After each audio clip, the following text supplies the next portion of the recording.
Kenapa ada orang yang justru merasa paling tenang saat berada di rumah?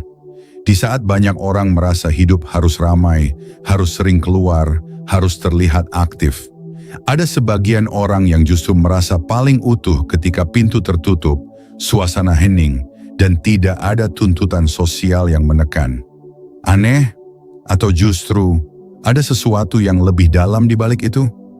Selama ini, betah di rumah sering disalahartikan, dibilang antisosial, dibilang tidak punya kehidupan, dibilang kurang pergaulan, padahal kenyataannya tidak sesederhana itu.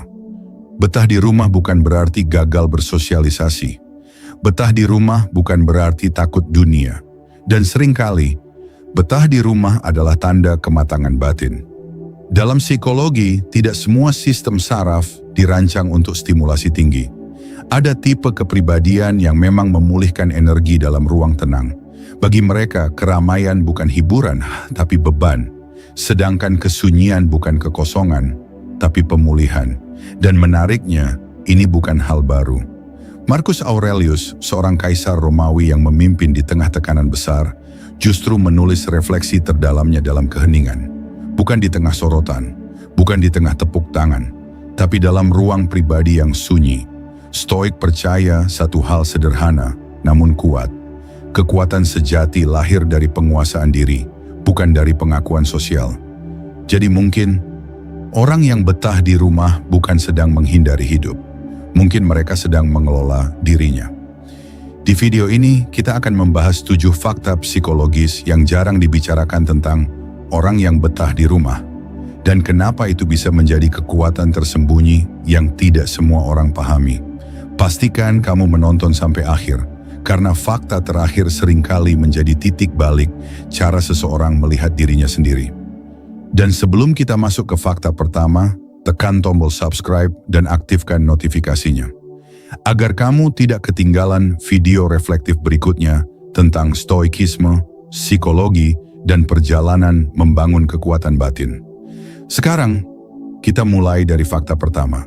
Bukan tentang kesunyian, bukan tentang kesepian, tapi tentang sesuatu yang jauh lebih mendasar, energi. Karena orang yang betah di rumah sebenarnya bukan sedang menghindari dunia. Fakta 1, mereka mengelola energi bukan menghindari dunia. Orang yang betah di rumah sering dianggap menghindari dunia. Padahal yang sebenarnya mereka lakukan bukan menghindar, melainkan mengelola. Ada perbedaan besar antara takut bersosialisasi dan sadar bahwa energi sosial itu terbatas. Dalam psikologi kepribadian, khususnya teori introversi, dijelaskan bahwa sebagian orang memang mengisi ulang energinya melalui kesendirian. Bukan karena mereka membenci manusia, tetapi karena sistem saraf mereka bekerja berbeda. Setiap percakapan, setiap interaksi, setiap stimulus sosial memakan energi. Dan bagi tipe tertentu, energi itu cepat terkuras. Rumah bagi mereka bukan tempat persembunyian. Rumah adalah tempat pengisian ulang. Tempat di mana pikiran kembali stabil, emosi kembali seimbang, dan diri kembali utuh. Ini disebut energy regulation. Kemampuan menyadari batas diri dan mengatur kapan harus terlibat, kapan harus mundur. Menariknya, stoikisme mengajarkan prinsip yang sama. Fokus pada apa yang bisa kamu kendalikan. Dan salah satu hal yang paling bisa kamu kendalikan adalah energimu sendiri. Kamu tidak bisa mengendalikan bagaimana orang bereaksi, tapi kamu bisa mengendalikan seberapa banyak dirimu tersedia. Dan disinilah efek sosial mulai terasa. Orang-orang yang hidup dari keramaian, yang terbiasa merasa dekat karena sering bertemu, kadang merasa tidak dipilih. Padahal bukan soal memilih atau menolak, ini soal menjaga kapasitas diri agar tetap sehat. Orang yang betah di rumah tidak anti dunia.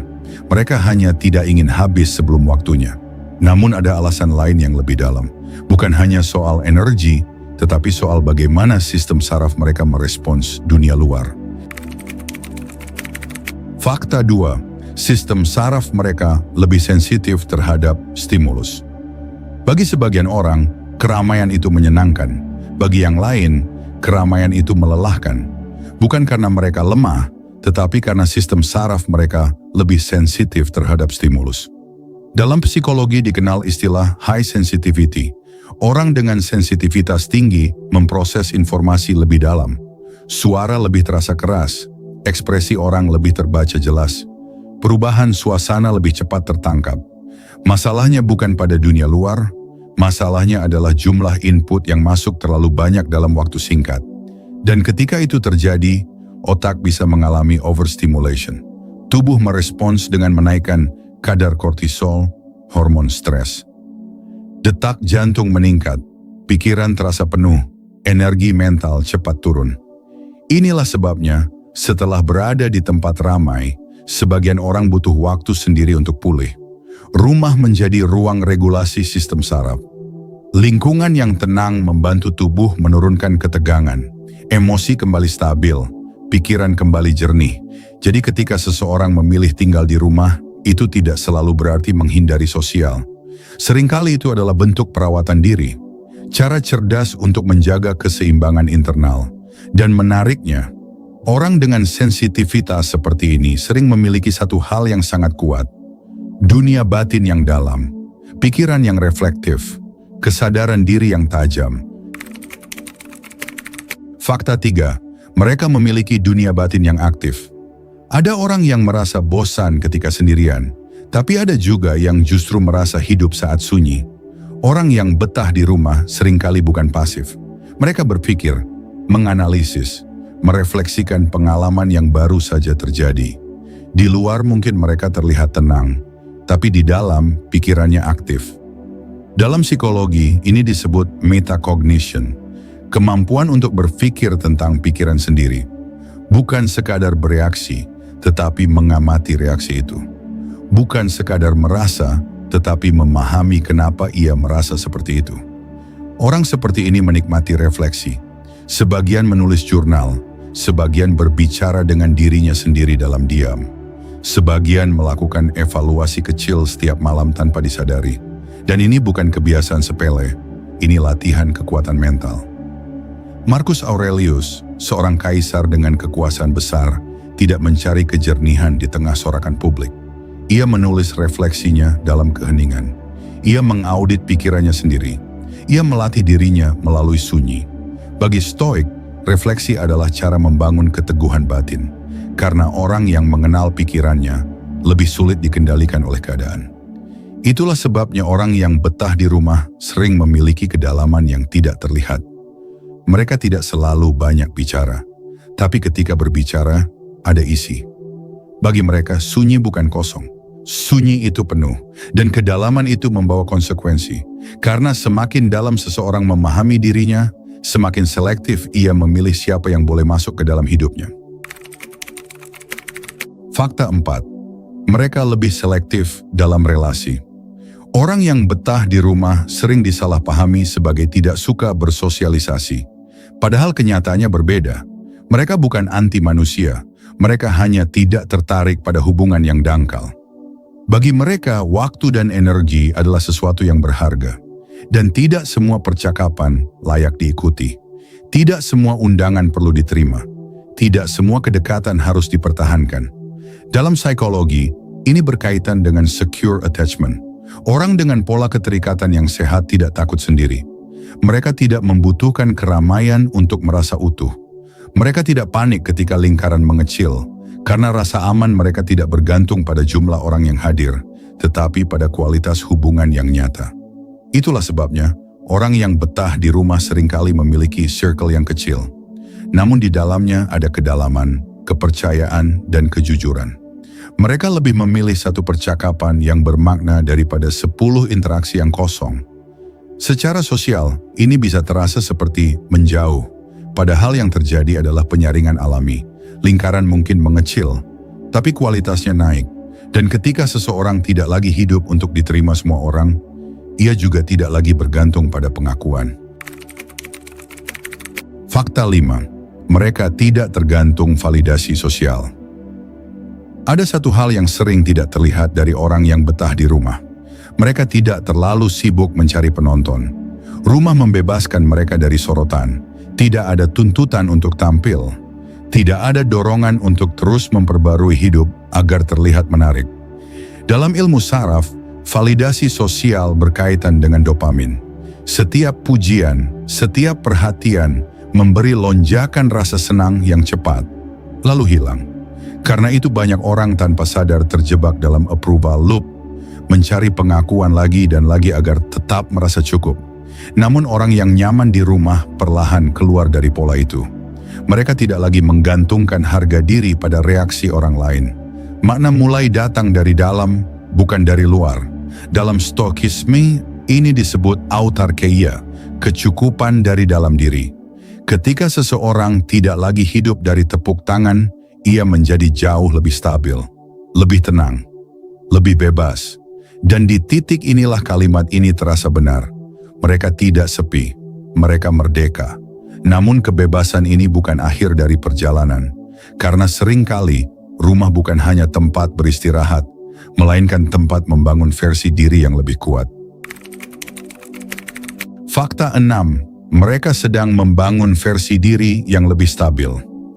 Banyak orang mengira terlalu sering di rumah berarti hidupnya diam di tempat. Padahal seringkali yang terjadi justru kebalikannya. Rumah menjadi ruang di mana seseorang akhirnya punya waktu untuk duduk bersama pikirannya sendiri. Tanpa distraksi, tanpa sorotan, tanpa perlu terlihat baik-baik saja. Di sana pengalaman yang dulu tercecer mulai dirapikan. Luka yang dulu dihindari mulai dihadapi. Nilai yang dulu ikut-ikutan mulai dipilih ulang. Dalam psikologi, fase ini disebut identity consolidation. Tahap ketika seseorang berhenti hidup dari opini luar dan mulai berdiri di atas nilai yang benar-benar ia pilih sendiri. Ini jarang terjadi di tengah keramaian. Karena di keramaian kita sibuk merespons. Di rumah kita punya ruang untuk mencerna. Menariknya, banyak tokoh besar dalam bisnis dan kepemimpinan melewati periode panjang yang tidak terlihat siapapun. Bukan karena mereka gagal bersosialisasi, tetapi karena mereka sedang membangun fondasi mental yang tidak mudah goyah. Orang yang betah di rumah seringkali sedang melakukan hal yang sama. Bukan bersembunyi, bukan menunda hidup. Mereka sedang menyusun ulang siapa dirinya sebenarnya, agar ketika melangkah nanti, mereka tidak lagi mudah goyah oleh tekanan luar. Dari luar, mungkin terlihat biasa. Dari dalam, arah hidupnya sedang dipadatkan. Namun ada satu hal yang lebih dalam dari semua ini. Bukan hanya soal stabilitas, bukan hanya soal identitas, melainkan tentang perubahan yang tidak semua orang sanggup jalani. Dan disitulah kita masuk ke fakta terakhir. Fakta 7. Rumah adalah ruang evolusi, bukan persembunyian. Inilah bagian yang paling sering salah dibaca. Seseorang terlihat lebih banyak di rumah, lalu label muncul dengan cepat. Malas, tidak ambisius, tertutup. Padahal yang sedang terjadi bisa jadi jauh lebih dalam dari itu. Rumah kadang menjadi tempat seseorang berhenti berlari. Bukan karena menyerah, tetapi karena ia sadar tidak semua arah layak dikejar. Dalam psikologi, ada fase yang disebut post-traumatic growth. Pertumbuhan yang lahir setelah kehilangan, tekanan, atau kekecewaan. Bukan pertumbuhan yang ramai, bukan yang dipamerkan, tapi yang terjadi diam-diam. Di rumah tanpa penonton, seseorang akhirnya berani duduk dengan kecewanya sendiri, mengakui takutnya, mengurai marahnya, dan memilih ulang bagaimana ia ingin hidup. Stoikisme menyebut momen ini sebagai retreat, bukan lari dari dunia, tetapi mengambil jarak agar tidak kehilangan arah. Marcus Aurelius menulis refleksinya bukan saat ia dipuji, melainkan saat ia sendiri. Karena dalam keheningan, pikiran lebih jujur, dan disinilah amor fati menjadi nyata. Menerima fase sunyi, menerima lingkaran yang mengecil, menerima bahwa tidak semua orang akan tinggal. Karena mungkin, yang sedang terjadi bukan kamu menjauh dari hidup, tapi hidup sedang merapikan kamu dari dalam. Dan dengarkan kalimat ini perlahan, tidak semua orang yang sering di rumah sedang bersembunyi, sebagian dari mereka sedang berubah. Bukan menjadi lebih keras, bukan menjadi lebih tinggi, tapi menjadi lebih utuh. Dan saat mereka akhirnya melangkah keluar, mereka tidak lagi mudah digoyahkan oleh dunia. Sebagai penutup, Pada akhirnya, ini bukan soal sering atau jarang keluar rumah. Bukan soal terlihat aktif atau terlihat diam. Yang lebih penting adalah ini. Apakah kamu merasa selaras dengan hidup yang sedang kamu jalani? Jika rumah membuatmu tenang, jika ruang sederhana itu membuat pikiranmu lebih jernih, itu bukan tanda kamu tertinggal. Tidak semua proses perlu terlihat. Tidak semua pertumbuhan perlu diumumkan. Ada hal-hal yang memang matang tanpa suara. Kalau bagian dari video ini terasa dekat dengan hidupmu, tulis di komentar, kamu tipe yang mana? Dan kalau kamu ingin terus belajar memahami dirimu dengan lebih dalam, jangan lupa like dan subscribe. Karena kadang, perubahan paling besar terjadi saat tidak banyak orang memperhatikan.